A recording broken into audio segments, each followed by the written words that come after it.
नमस्कार, माझ्या अंतरंगामध्ये मी प्रमिला आपणा सर्वांचं मनपूर्वक स्वागत करते। हे शाळेतून येताना मी एका बाजारमध्ये गेले, म्हणजे नेहमी त्याच बाजारमध्ये जाते। तर मी नेहमी ब्रुक बॉन्ड रेड लेबल आणते। तर त्यांनी मला एक जुगाड सांगितलं, म्हटले हे दोन न्या एकत्र करा आणि नंतर मला सांगा कसं टेस्टी लागते ते। ठीक आहे, ओके म्हटलं। हे बघा साहेब आमचे डायनिंग टेबलच्या खुर्चीवर बसले, काय बोलायचं, बसा बसा। आमच्या शेतात दोडक्याची वेल आहेत, परंतु त्याला आता फक्त फुलं धरलेत, म्हणून म्हटलं थोडे विकत आणले। ताजे दिसले, चांगले, शेतकरीच होते ते त्यांच्याजवळ। लिंबू आमच्या शेतातलेच आहेत, परंतु हे सगळं आता फ्रीजमध्ये ठेवायचं होतं, म्हणून वरती काढलं डायनिंग टेबलवर। सवयच आहे डायनिंग टेबलवर सगळं ठेवायचं, नंतर ठेवून टाकायचं। कमी वेळेत जास्त काम। गागर में सागर, कांदे पण आणले, संपत आले होते, त्यामुळं हे सगळं सॉर्टिंग करण्याचं काम। आता सकाळची शाळा असल्यामुळं दुपारच्या वेळेत कामावर उरकायचे, असं आमचं रेग्युलर रुटीन असतं। मग आज शनिवार आणि सोमवारपासून नेहमीप्रमाणे शाळा, परंतु आज शनिवारची सकाळचीच, त्यामुळं कंटिन्यू।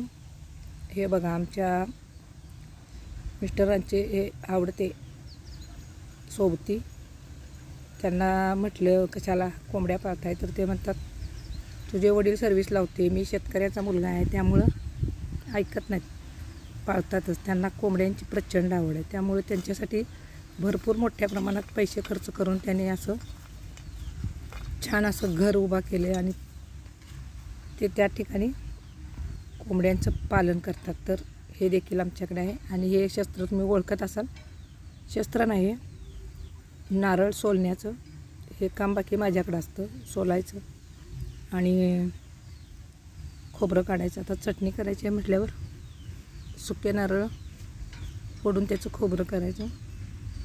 शेतात थोडंसं वांग्याची रोपं नवीन लावली, 2 दिवस झाले, फक्त 2 दिवस, त्यामुळं यांना हातानं पाणी घालायचं काम मी सुरू केलं। कारण नवीन आहेत, अजून जीव धरलेला नाही। यांना जर पाईपनं पाणी घातलं तर ते फार म्हणजे असं आडवे पडतात, फार चिखल झाला की, म्हणून मग चिरंजीवानं सांगितली हे थांब तुला मी पाईप जोडून देतो। मग त्यानं पाईप जोडून दिली आणि जे अगोदर लावलेली रोपटी होती त्यांना बाकी पाईपनं पाणी दिलं। टोमॅटो, वांगे याच्यापूर्वी देखील आम्ही लावली, उन्हाळ्यात त्यांना सतत पाणी द्यावं लागतं। आणि हे कसं सावलीत लावले, त्यामुळं यांची वाढ पण चांगली होते। तर सुट्टी दिवशी आम्ही हे काम करतो। आणि हे काही व्हिडिओ वगैरे करण्यासाठी नाही बरं का दाखवत, लगेच कमेंटमध्ये मी बऱ्याच जणांच्या वाचते की व्हिडिओ फक्त शेतात जाता का, तर आमच्यात तसं नाही, शेतात जाणं कंपल्सरी आहे आणि हे जायलाच पाहिजे।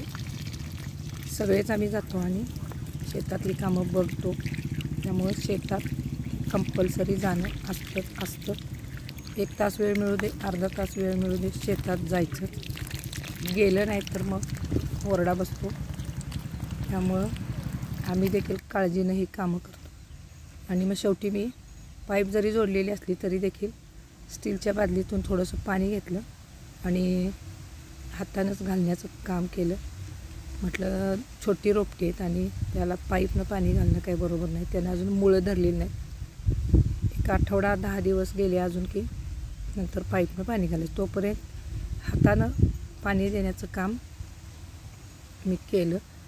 आणि रस्त्याचं काम सुरू असल्यामुळे तिथं 2 प्लास्टिंग होते, तर ते म्हटले लवकर लवकर काम आवरून घ्या आणि घरात जाऊन बसा, कारण घरापासून अवघ्या 100 पण नसतील, 50 फुटावरच ब्लास्टिंग होतं, त्यामुळं आम्ही पटापटा आमची कामं इथली आवरली। आणि इथं आता थोडंसं हे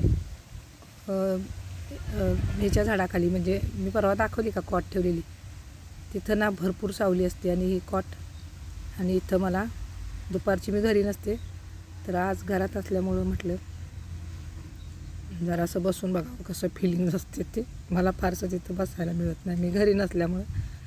आणि मग पाईपनं पाणी घालणं बंद केलं आणि परत आणि फिरवी नको म्हटलं पाईप जोडाजोडी, म्हणून थोडंसं बादलीतूनच पाणी घेऊन वांग्याच्या रोपांना घातलं, कारण 2-4च रोपांना पाणी घालायचं राहिलेलं। मग हे जरा सुकायला लागलं, पण जगेल असं वाटते. बघितलं तर वांगी धरलेली एक दोन रोपांना बऱ्यापैकी मोजून बघितली, 4 वांगी होती. म्हटलं आज नको तोडायला, उद्या बघूया. तर एक वांगं इतकं छान, खूपच छान, हे दाखवते मी तुम्हाला. याची चव पण फारच चवीला आहे. 1 मिनिट इथलं वांगं दाखवते. हे बघा, हे दिसणं झाले, उगीच मोडून निघेल म्हणून हा लांबूनच दाखवते. तर हे नवीन वांगं आले आणि थोडीशी आता रोपं 2-3 राहिली होती यांना हे एक नवीन बघा आले. याला सर आमचे म्हणतात जेली फ्रूट आहे. मला पण काही नक्की नाव नाही सांगता येत, पण हे पहिलं फळ, अगदी पहिली नवीन फळं याला धरले. त्यामुळे बघूया आणि मोठे झाल्यावर काय नक्की याचं होतं ते कोणाला माहिती असेल तरी पण सांगू शकता, नो प्रॉब्लेम. तर हे पहिलं फळ या झाडाला लागले, या ठिकाणी मी दाखवते. त्यानंतर अजून एक दाखवते, याला पण पहिलंच फळ धरले. खालच्या मगाशा वाप्यात दाखवलं तिथं ते लॉनवरती बसले, तर साई महाराज लगेच आले. त्यांना काय आम्ही बसलेलं बघत नाही बहुता. लॉन आता खूप असं मस्तपैकी एकदम मौसूद झाले. त्यामुळं मला बघितलं की हा आलाच बघा पाठीमागून लगेच. तर अशा प्रकारे आज शाळेतून आल्यानंतर दुपारच्या नंतर थोडीफार कामं घरातली केली आणि थोडीशी बाहेरची केली आणि म्हटलं थोडा वेळ लॉनवर बसावं आणि आरामात बसले. छान आता सूर्य मावळतीला चालला आहे, असा हा सगळा नजारा